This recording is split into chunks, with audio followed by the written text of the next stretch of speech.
मैं विक्रम कुमार अभी BEd first year का क्वेश्चन बताने जा रहा हूँ। जो क्वेश्चन है राष्ट्रीय पाठ्यचर्या प्रारूप 2005 एनसीएफ 2005, इसका उद्देश्य क्या था देखिए।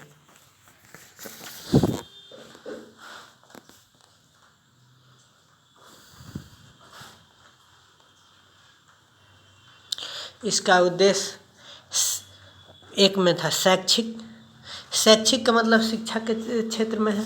शैक्षणिक अनुभव, इस अनुभव को दर्शाया गया है। उसके बाद अनुभव संगठन, शिक्षार्थी का मूल्यांकन, समय समय पर शिक्षार्थी यानी विद्यार्थी का मूल्यांकन होते रहे। जीवन को ज्ञान से जोड़कर व्यवहारिक बनाना, शिक्षार्थी का मूल्यांकन के जीवन से के ज्ञान को से जोड़कर व्यवहारिक बनाना। उनके बाद अगला उद्देश्य था टीचिंग विदाउट बर्डन, शिक्षा बिना बोझ के होना चाहिए।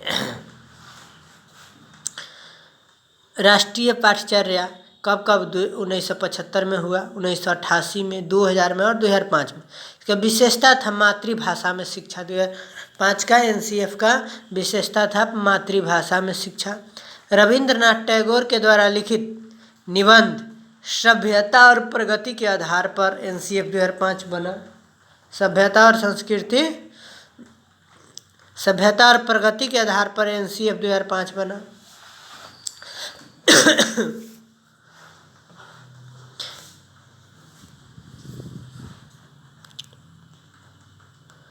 एनसीएफ 2005 के मार्गदर्शक सिद्धांत, पहला है ज्ञान को स्कूल के बाहर से जोड़ना, जो हमारे पास नॉलेज है उसको स्कूल के बाहर से जोड़ना।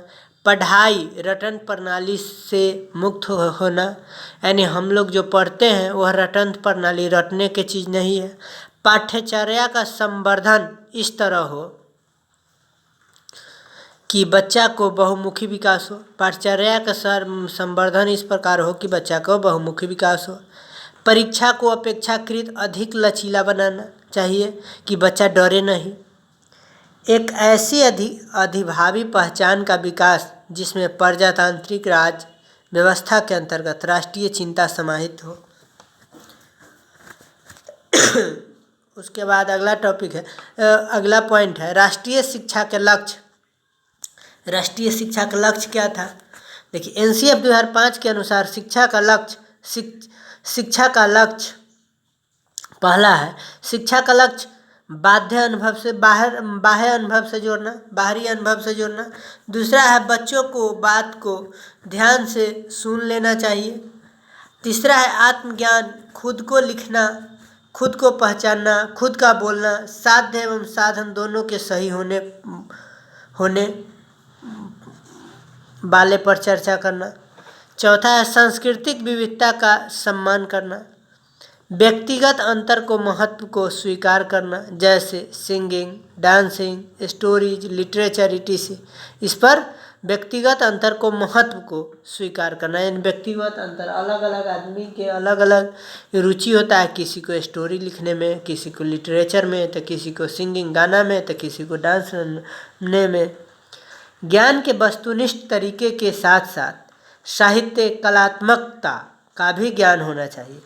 ज्ञान के वास्तविक तरीके के साथ साथ साहित्य कलात्मकता का भी ज्ञान होना चाहिए। उसके बाद अगला पॉइंट है शिक्षा को मुक्त प्रणाली के रूप में देखा जाना चाहिए। शिक्षा को मुक्त प्रणाली के रूप में देखा जाना चाहिए। स्कूल में पठन पाठन का अच्छा माहौल होना चाहिए और बच्चों में लीडरशिप क्वालिटी का विकास होना चाहिए। क्या है, स्कूल में पठन पाठन का अच्छा माहौल होना चाहिए और बच्चों में लीडरशिप क्वालिटी का विकास होना चाहिए। अपने देश पर गर्व होने के भावना होना चाहिए। अगला पॉइंट है शिक्षा मातृभाषा में होना चाहिए। शिक्षा को सर्वव्यापी सार्वभौमिक बनाना चाहिए। शिक्षा को रोजगार से जोड़ना चाहिए। अब देखिए ऐसा क्यों पढ़ रहे, शिक्षा को सर्वव्यापी का मतलब सभी के पास पहुँचे ऐसा हो। सार्वभौमिक बनाना चाहिए, जो यानी सर्वव्यापी या सार्वभौमिक, जो सबके पास शिक्षा पहुँचे। तो कैसे, तो इसका बताया गया निःशुल्क शिक्षा और अनिवार्य शिक्षा 1 क्लास से 8 क्लास तक जोड़ा गया। शिक्षा को रोजगार से जोड़ना, अब शिक्षा को ऐसा ऐसा कोर्स जोड़ना जो रोजगार से हो, जैसे आईआईटी हो गया, पॉलिटेक्निक हो गया, एमटेक हो गया, बीटेक हो गया, एमएड हो गया, बीएड हो गया, बीबीए, बीसीए, ये सब है रोजगार परक शिक्षा से जोड़ना। यही इसका लक्ष्य था। किसका? एनसीएफ 2005 यानी राष्ट्रीय पाठ्यचर्या प्रारूप 2005 का यही लक्ष्य था। यही इसका आंसर हुआ।